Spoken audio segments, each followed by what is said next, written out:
For a hint of what my fellow nerds would bring to market in the next few years, I went to an investor pitch day. We kind of see the most interesting stuff in the connected space as being things that sort of improve whatever process they're part of because of the access to data. So whether that's a health tech product that helps you understand overall patterns in your own health and other people's health, or whether it's a product that helps in an industrial manufacturing process, anything where there's kind of a Trojan horse into a larger world, we find really interesting. Every startup I met was connecting something to the internet for the very first time. One of them was aiming to collect data from inside a human body. This is Keg. It's a small Kegel device that vibrates, and while you are exercising your pelvic floor, the Keg is sensing the data about your intimate health and your fertility. So this data is pulled into our cloud.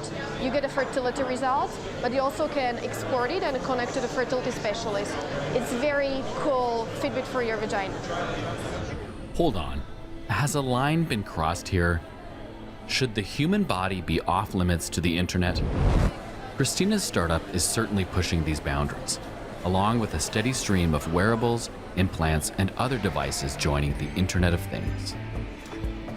Companies are measuring our heart rate, our breathing, our sleeping. We send this data to our phones and to the cloud. Once it's in the cloud, it becomes a resource. Companies can decide how they want to use it, and some of them sell it.